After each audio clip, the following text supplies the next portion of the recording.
안녕하세요. 벌써 중간고사를 대비해야 하는 시즌이 왔습니다. 오늘은 7주차 콘텐츠 기획에 대해서 배워볼 건데요. 오늘 배울 콘텐츠 기획을 통해서 여러분들이 자신이 표현하고 싶은 콘텐츠의 세계와 등장인물, 시스템에 대한 구체적인 자료를 만들 수 있게 되기를 기대해 봅니다. 먼저요. 오늘은 학습 내용을 크게 세 가지로 구분할 수 있을 것 같아요. 콘텐츠 기획이란 무엇인가? 그리고 콘텐츠 기획과 시스템 기획이 어떻게 다른가? 콘텐츠 기획 안은 어떻게 만드는가? 그렇다면 먼저 콘텐츠 기획이 무엇인지 알아야겠죠? 콘텐츠가 무엇인지에 대해서는 학기 초에 설명을 했던 기억이 있어요. 그래서 오늘은 콘텐츠보다는 그걸 만들기 위한 설계도인 기획에 대해서 중점적으로 이야기하고자 합니다. 우리가 하는 콘텐츠는 단순한 정보나 이야기로 국한되기보다는 그 이상의 그 이상을 가집니다. 감성을 자극하고 또 사용자의 참여를 유도하고 상호작용까지 가능하게 하는 복합적인 구조를 가지고 있죠. 우리가 일상에서 접하는 영상, 글, 이미지 이 모든 것들이 매체를 통해서 콘텐츠라는 형태로 존재를 해요. 여러분들 기억하실지 모르겠어요. 제가 콘텐츠가 무엇이다 라고 얘기하면서 콘텐츠에는 이게 빠지면 안 돼 라고 했던 것 중에 하나가 바로 뭐를 가져야 돼요? 창조된 것. 창조된 것. 창작에 의한 것. 창작물이라고 했죠. 반드시 창작물이어야 한다라는 정도의 여러분들이 요거 정도를 먼저 기억해 주면 좋을 것 같아요. 그렇다면은 이런 것들을 어떻게 만들어야 할까요? 여기에서 제일 중요한 게 바로 기획입니다. 콘텐츠 기획은 단순히 아이디어를 내놓는 것을 넘어서 콘텐츠의 방향과 그 다음에 구조를 설계하는 과정이에요.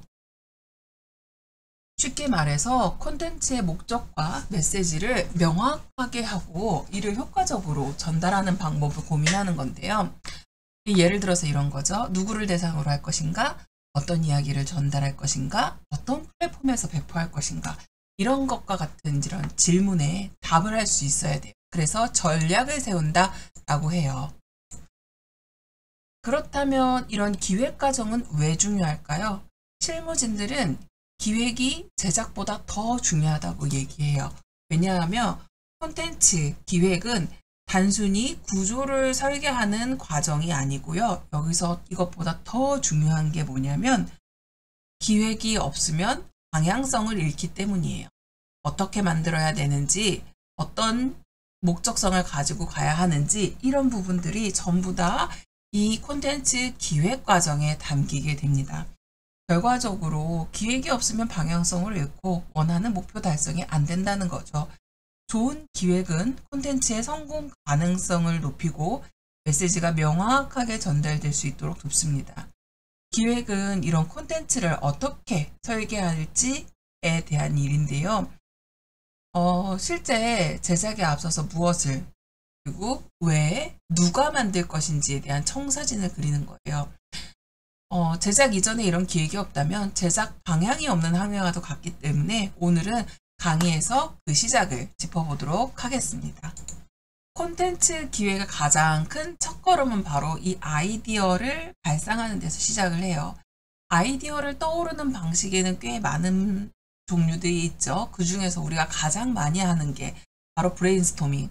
이 브레인스토밍 과정에서는 사실 제일 중요한 거는 누구에게도 우리가 비판을 하지 않는다라는 거.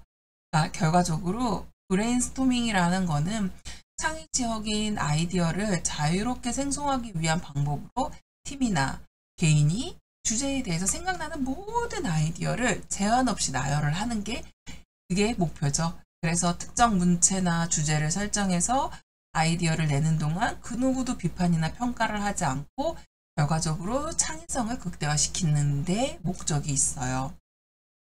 다양한 형태로 진행할 수 있고 대표적인 기법으로는 뭐 자유글쓰기, 마인드맵 작성하기, 리스트 작성하기.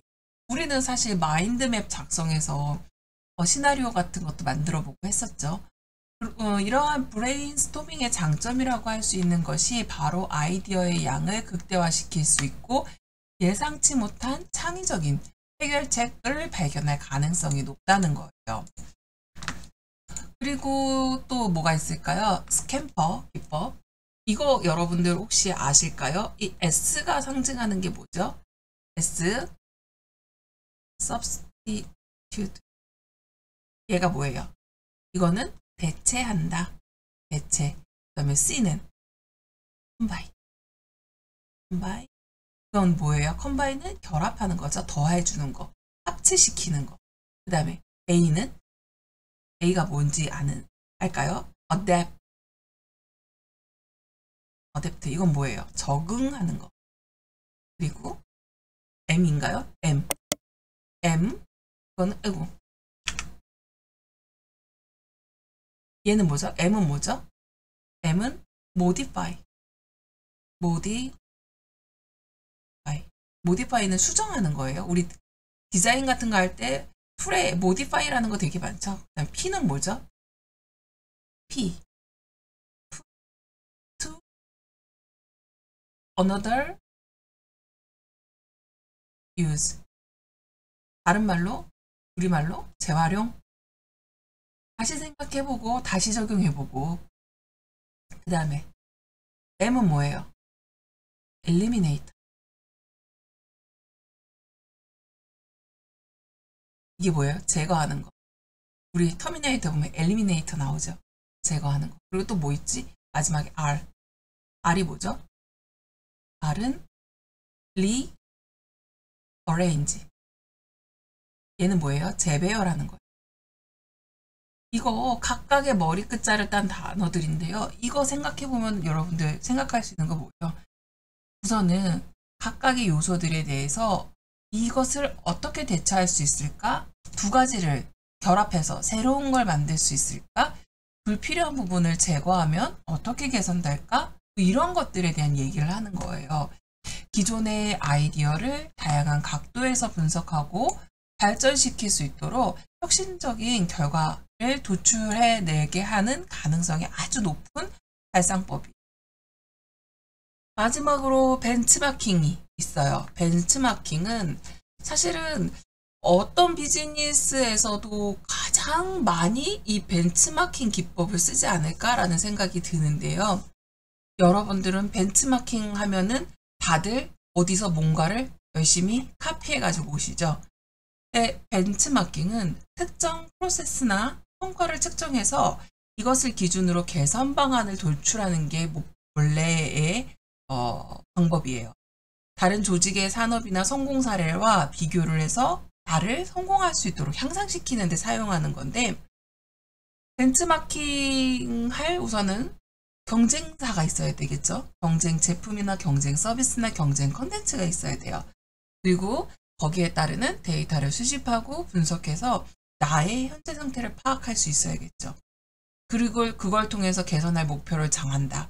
결과적으로는 경쟁력 강화, 약점 파악 이런 것들인 거죠.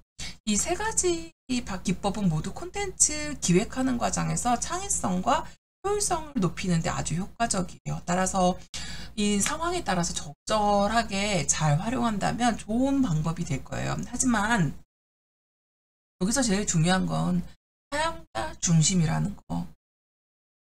사용자 중심이라는 게 무슨 얘기일까요? 내가 하고 싶은 이야기만 하는 게 아니라 이걸 누가 듣고 누가 보고 또 누가 체험할지에 대해서 생각을 하면서 아이디어를 발달시켜야 된다는 거예요. 혹시 여러분들이 아실까요? 넷플릭스 영화 중에서 블랙미러, 벤더스네치라는 영화를 알까요? 사실 이 블랙미러 벤더스네치는 기존의 TV 드라마의 나 뭐 영화 이런 형식의 틀을 깨고 시청자가 직접 스토리의 전개를 결정하는 그런 인터랙티브 영화로 기술적 혁신뿐만 아니라 독창적인 기획으로 큰 주목을 받았어요. 먼저 스토리텔링 방식을 보면은요. 벤더스네치는 시청자가 주인공 스테판의 역할을 어떤 선택을 할 건지에 대해서 직접 결정을 해줘요. 예를 들어서 아침에 시리얼을 먹을 건지 혹은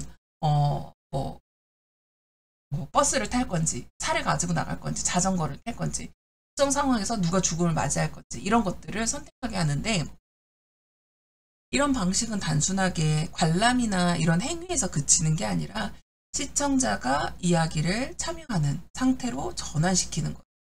이게 단순하게 선택지를 제공한다라는 수준을 넘어서 선택이 이야기 전개와 결말에 어떤 실질적인 영향을 미치도록 설계가 돼 있었던 거예요. 사실 우리 인터랙티브와 관련된 것들, 선택지에 따라서 서사가 바뀐다라고 하는 것들은 결과적으로 이거는 뭐예요? 많은 경우의 수를 우리가 제시를 해야 돼요. 그렇기 때문에 구조적이나 프로세스에 따라서 정말 복잡한 비선형 구조를 갖고 있을 수밖에 없어요. 그래서 벤더스네치는 기존 드라마나 영화보다 훨씬 더 복잡해요. 이를 위해서 넷플릭스가 브랜치 매니저라는 그 맞춤형 소프트웨어를 개발했어요. 그래서 자기들끼리 이 복잡한 이 스토리의 과정에 대해서 스토리 맵과 선택지를 유저가 어떤 선택을 했을 때 어떤 식으로 스토리를 매칭시켜 줄 수 있는지 이런 것들에 대한 개발을 할 수 있고 관리를 해줄 수 있는 소프트웨어를 만들었어요. 이 벤더스네치 같은 경우는 제작하는 과정에서도 어마어마한 그 시나리오를 포함하고 있었죠. 약간 그 제작 과정에서 약 250개의 영상 세그멘트를 촬영을 했대요. 그래서 이게 각각의 선택지와 결말에 따라서 스토리가 변형이 되는데 거기에 매칭이 될 수 있도록, 그리고 주제와 이런 메시지 자체도 이 작품 자체가 자유의지 그리고 자신의 그 선택의 환상이라는 철학적인 메시지를 담고 있어요. 그렇기 때문에 이 주제나 이런 것들을 메시지를 정하는 데 있어서 관람객, 시청자에 의해서 인터랙티브하게 설계가 됐다라는 거는 굉장히 매력적이고 기존에 없었던 거죠. 결과적으로 현대 기술과 인간 사이의 관계를 탐구하고 또 기술이 인간의 자유의 선택에 어떠한 영향을 미치는지 성찰하게 만드는 그런 콘텐츠였다고 생각을 합니다. 여러분들 혹시 이 영화를 보셨으면 Bandersnatch is a unique Black Mirror story in that it's interactive. You, the viewer, get to decide what's going to happen. It's actually quite complicated behind the scenes, but for the viewer, it's fairly straightforward. You are given choices. Will you go out of the door or will you jump out of the window? But there's myriad sort of timelines and story branches you can go down. Netflix asked us if we'd be interested in doing an interactive story. I knew I wanted to do another period episode, and I thought, well, what if you're controlling somebody in the past? So it kind of spiraled from there.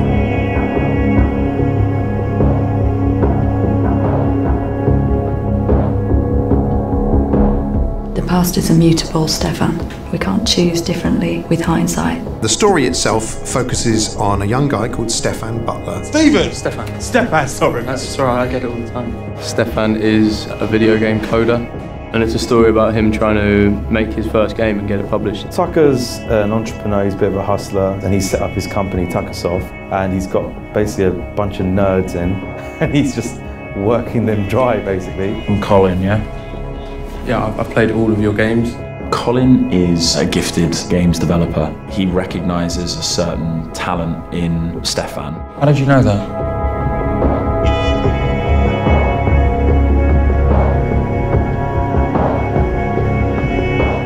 It was very challenging at every stage. There were points where in working stuff out, it got like trying to do a Rubik's Cube in your head. And I had to literally get up from my desk and kind of walk around the house holding my head. It was a new experience producing this film. I remember midway through the first day, literally ripping up the call sheet and the running order and going, okay, we need to do this a different way. Then you've got the actors having to keep track of where their character is, bearing in mind that the previous morning they may have played themselves in a different timeline. It's really hard to get your head around which scenes you're doing because there's just so many. Sometimes I'd be delivering what I thought was version 3 of the dialogue and I can see the actor opposite me giving me the eyes of say, that's version 4, mate. As you watch or play, you kind of become part of the story yourself. The interactive element was core. It was adding a whole other conceptual value. There's all sorts of different narrative paths and they could lead you in this direction or that, or they can even lead you in a great big loop all the way back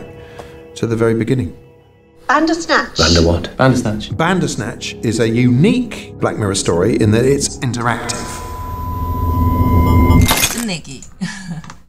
제가 설명했던 드라마를 보지 않아도 제가 설명했던 내용들을 이분이 쭉 설명을 해주시죠. 그래서 굉장히 철학적이지만 결과적으로 그 선택을 함에 있어서 인터랙티브, 기능적인 것들을 더했다. 근데 제일 중요한 거는 기획자의 고뇌가 지금 얘기하면서 이 사람이 얼마나 힘들어했는지, 이 사람 때문에 얼마나 많은 배우들이 힘들어했는지 정도까지도 우리가 파악할 수 있죠. 그래서 사실 밴더스네치 사례로 우리가 본 이 기획의 과정을 본다면 인터랙티브 형식으로 확장되어 있어서 독립적인 영화로 만들어졌어요. 또 초기에는 간단한 스토리 맵으로 시작을 했지만 점차 복잡했기 때문에 새로운 기술과 창의적인 접근이 필요했고 작가가 기존의 소프트웨어에 사용하다가 넷플릭스에서 개발한 아까 얘기했던 프린스 매니저로 전환해서 작업을 다시 했어요. 그래서 결과적으로 밴더스네치는 단순한 엔터테인먼트를 넘어서 기술과 인간이 상호작용하고 또 그 선택에 대한 깊은 통찰을 제공하는 작품으로서 콘텐츠 기획에서 창의성과 기술 도전이 어떻게 결합할 수 있는지를 보여주는 대표적인 사례라고 할 수 있습니다. 자, 그러면 컨셉이 뭔지를 알아야지 컨텐츠 기획을 할 것 같아요. 먼저 여기서 말하는 컨셉은 단순하게 아이디어나 핵심 주제 정도를 얘기하는 건 아니에요. 기획의 핵심 메시지이자 방향성이 무엇인지에 대한 얘기를 해야 되는 거예요. 근데 보통 컨셉이라고 얘기하면 다들 아트, 그림 그리는 거 생각하지만 제일 중요한 거 핵심적으로 우리가 전달하고 싶은 메시지와 그것이 어떤 목적점, 폴라인을 갖고 있는지 그거에 대한 것들이 더 중요하다라는 거 여러분들이 기억해 주셨으면 좋겠어요. 만약에 콘텐츠를 제작을 할 때요. 우리가 말하는 이 핵심 메시지나 방향성이 명확하지 않으면요. 무엇을 전달하고자 하는지, 무엇에 대한 얘기를 하는지조차도 알 수가 없어요. 그래서 이 컨셉이 명확하지 않으면 메시지 자체가 흐려지기 때문에 사용자한테 혼란을 줄 수 있죠. 그렇다면 이 컨셉 같은 경우는 크게 3가지로 구별해서 여러분들이 이해해 줬으면 좋겠어요. 첫째는 당연히 주제겠죠. 콘텐츠의 중심이 되어 있는 아이디어. 예를 들어서 환경보호라는 주제가 있어요. 그렇다면 이 주제를 중심으로 메시지가 전달이 돼야 되겠죠. 그리고 메시지를 전달하는 방식과 분위기를 톤 앤 매너를 통해서 맞춰가는 거예요. 예를 들어서 이런 환경보호라는 주제에서 이게 유머러스한 톤으로 가볍게 전달할 건지 아니고 진지하고 무게감 있게 전할 건지 아니면 눈물이 칼칼칼칼 쏟아질 감동적인 톤으로 전달을 할 건지 어떻게 할 건지 처음부터 끝까지 일관성을 가져야 한다는 거예요. 다음으로는 차별성. 이게 다른 콘텐츠와 약간 구별되는 독창적인 요소를 얘기하는 건데요. 차별성이 없다면 콘텐츠는 쉽게 잊혀지거나 경쟁력을 잊어요. 그래서 이 3가지가 조화를 이루지 못한다면 콘텐츠라고 얘기하기에도 그게 뭐였지? 하는 정도 수준에 멈추고 말 거예요. 그렇기 때문에 항상 이 3가지는 함께 다닌다는 거예요. 마지막으로 무엇을 전달할 건지에 대한 명확한 정의를 수반해야 돼요. 그러니까 예를 들어서 어떤 브랜드가 행복이라는 가치를 전달해요. 그런데 이것을 전달하기 위한 모든 컨텐츠와 메시지가 이 가치를 중심으로 정확한 이 해피라는 것을 중심으로 해요. 우리 베네통이라는 브랜드를 여러분들이 기억하실지 모르겠어요. 근데 이 베네통 브랜드에서는 항상 이슈가 되는 게 인종차별, 그 다음에 성차별, 이런 것들이 되게 이슈가 많이 되거든요. 그것들을 다이렉트로 전달하는 거예요. 근데 얘네들이 제일 그걸 표현하는데 가장 중심인 게 뭐냐면 컬러예요. 그러니까 자기들이 무엇을 전달할 것인지에 대한 메시지를 색으로 표현을 하는 거예요. 다들 베네통 하면 광고만 생각나요. 뭐 선정적인 광고 이런 것들 얘기를 하는데 사실 그것보다 이런 컬러감을 통해서 내가 이 색을 왜 썼는데에 대한 설명을 하죠. 이거 말고 또 뭐가 있죠? 코카콜라에는 행복과 즐거움이라는 컨셉이 있어요. 애플은 혁신과 심플이라는 컨셉을 통해서 제품과 광고를 일관되게 만들어요. 이처럼 이렇게 명확한 컨셉트는 컨텐츠뿐만 아니라 브랜드 전체의 방향성을 잡아주는 중요한 역할도 하죠. 여러분들 카카오 프렌즈 캐릭터의 기획의 의미를 알고 계세요? 사실 이거 보면은 단순하게 이 귀여운 캐릭터를 만드는데 그치지 않고요. 철저한 스토리텔링과 사용자의 공감을 기반으로 브랜드 정체성을 확립했다는 게 가장 큰 장점이에요. 보통은 카카오 프렌즈의 이 캐릭터들을 다들 이모티콘, 이모지 정도로 생각을 해요. 근데 이게 단순하게 이모티콘이 아니라 강력한 문화 아이콘으로 자리를 잡았죠. 제 기억에 옛날에 개그 콘서트에서 이 캐릭터들을 흉내낸 코미디가 있었던 걸로 기억해요. 그럴 정도로 얘네는 문화의 컬처에 막강한 파워를 영향력을 입혔죠. 그럴 수 있었던 게 뭐냐면요. 바로 캐릭터가 갖고 있는 성격과 이 서사를 가진 기획을 했다는 거예요. 단순하게 동물 모양의 이모티콘이 아니었어요. 각각의 캐릭터에게는 서사를 가진 캐릭터들로 설계를 했고요. 라이언 같은 경우는 뭐예요? 갈기가 없는 사자예요. 사자가 갈기가 없으면은 사실 뭐 암컷인가 봐요 할 수 있지만 얘 암컷 아니잖아요. 근데 갈기가 없는 사자는 완벽하지 않은 모습에서 오는 인간적인 매력을 어필해요. 그러니까 결핍을 통해서 사람들한테 공감을 얻고자 하는 전략이었다는 거죠. 그리고 어피치는 장난기가 많고 발랄한 성격으로 저도 얘 되게 좋아하거든요. 어피치가 지금 요 구석에 이렇게 짱 박혀 있는데 요 구석에 있는 이 친구 얘가 어피치죠. 어피치. 저도 얘 엄청 좋아해요. 핑크핑크하고 복숭아 같이 생겨서 너무 좋아해요. 얘가 20, 30대한테 인기가 그렇게 많대요. 이런 서사는 캐릭터한테 감정을 부여하고 또 사용자들이 자기의 이야기를 투영할 수 있는 여지를 제공해요. 그렇기 때문에 다양한 콘텐츠로 확장이 가능한 거죠. 우리가 이런저런 얘기 앞단에서도 계속 하면서 제일 중요하게 보는 게 세계관을 설계하는 가장 큰 이유가 뭐였어요? 확장성을 갖기 위해서 세계관이라는 걸 만들었어요. 근데 여러분들 우리가 공부하면서 배웠잖아요. 세계관은 단순하게 BG가 아니에요. 백그라운드가 아니라 누구도 캐릭터에 대한 이야기도 포함인 거고 그 캐릭터가 뛰어놀게 할 수 있는 공간이 이 BG이기 때문에 캐릭터를 포함하고 있고 이 백그라운드에는 뭐가 있었어요? 단순히 물리적인 공간, 시간적인 공간 이런 것뿐만 아니라 문화와 사회를 포함하고 있었잖아요. 그런 부분들이 결과적으로 뭐예요? 얘네 카카오 프렌즈에서 만든 카카오 캐릭터들이 다양한 컨텐츠로 확장할 수 있게 해줬다는 거. 그래서 이모티콘뿐만 아니라 다양하게 애니메이션도 있고 뭐 제품들도 나오고 OSMU들이 확장이 돼서 나오고 그러니까 결국에는 이게 사용자의 경험과 연결된 브랜드 자산으로 성장을 하게끔 만든 거죠. 여기서 더 중요했던 게 바로 컨셉의 일관성 유지예요. 카카오 프렌즈는 공간과 접근성 이것을 브랜드 가치로 내세우면서 모든 기획과 디자인을 일관성 있게 유지했어요. 예를 들어서 이모티콘은 사용자의 일상 대화에서 쉽게 사용할 수 있도록 직관적인 감정 표현에 초점을 맞췄어요. 그리고 친근하고 따뜻한 이미지로 사용자들이 심리적인 안정감을 제공을 하면서 브랜드에 대한 충성도를 높였죠. 그리고 카카오 프렌즈가 사실 한국뿐만 아니라 아시아 지역에서 큰 인기를 끌었어요. 글로벌 콘텐츠에서 시장 가능성을 입증을 했고요. 캐릭터의 저는 사실 이 글로벌 시장에 성공할 수 있었던 가장 큰 이유 중에 하나가 캐릭터 디자인이 보편적이고 매력적인 이런 특징을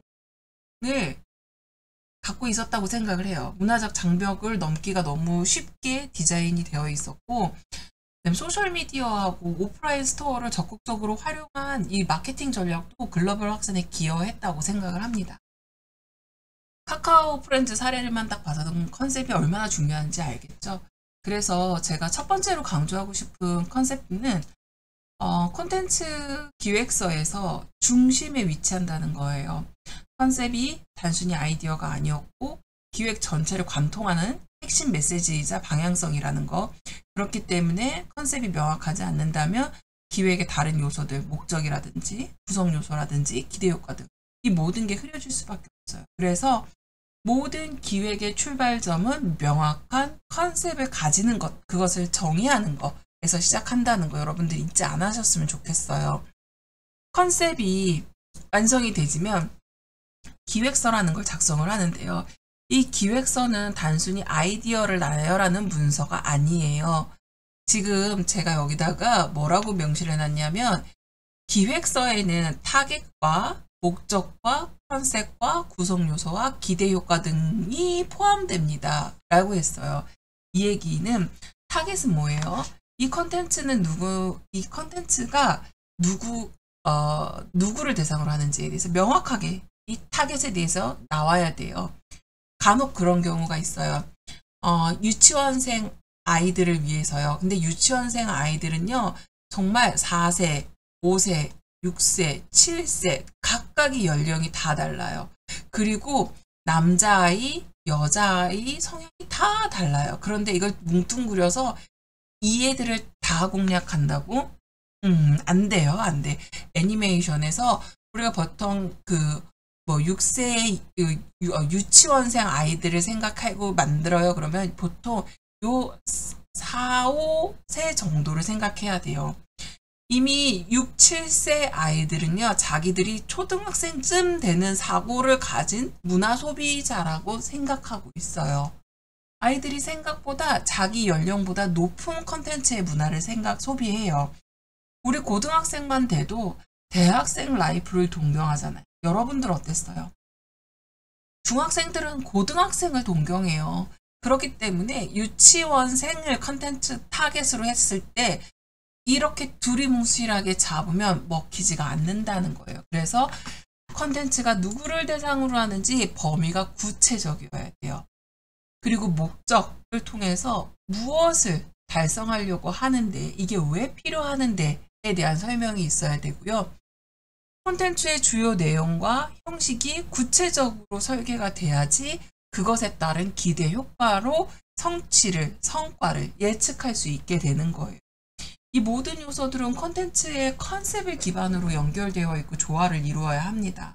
그래서 콘텐츠의 핵심, 우리가 생각하는 그 핵심 콘텐츠의 중요성을 기획서에다가 한 문장으로 정리할 수 있는 게 제일 중요해요. 우리의 컨셉은 뭐다? 예를 들어서 우리의 컨셉은 주인공 소녀가 우주전쟁에 전투 요원으로 참여를 하면서 스스로 성장해 나가는 과정을 보여주는 거다. 그래서 성장 드라마. 이런 식으로 한 컷에 잘라낼 수 있는 핵심 워드를 찾아내는 것도 아주 중요해요. 왜 그래야 할까요?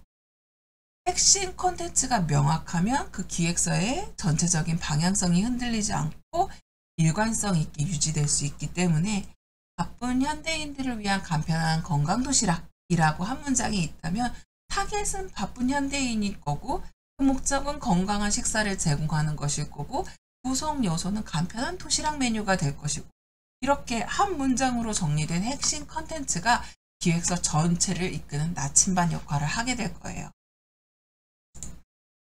자, 컨텐츠 기획이라는 건 그럼 뭘까요? 이게 컨텐츠 기획은 특정 목적을 달성하기 위해서 컨텐츠의 생성, 그리고 전달, 관리 체계를 계획하는 과정이에요.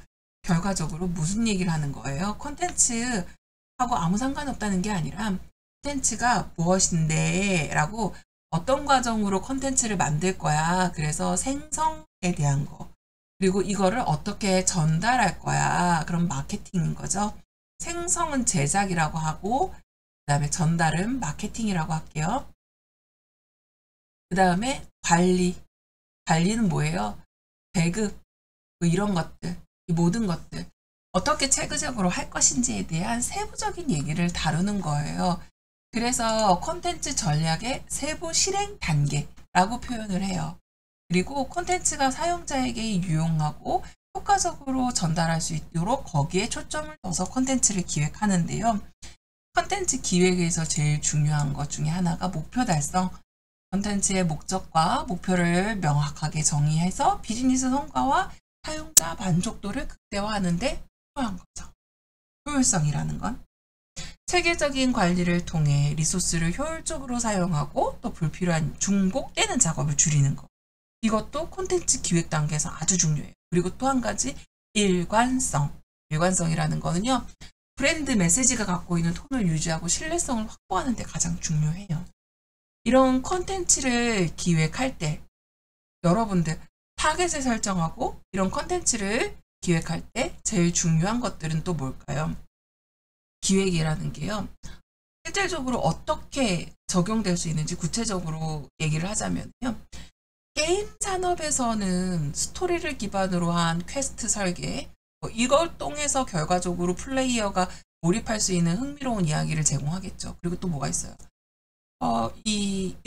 여기에 나와야 되는 것 중에 캐릭터 디자인, 독창적이고 매력적이고 내가 감정이입할 수 있는 플레이어와 감정적으로 연결이 형성이 가능한 그런 캐릭터의 디자인, 그리고 세계관 구축.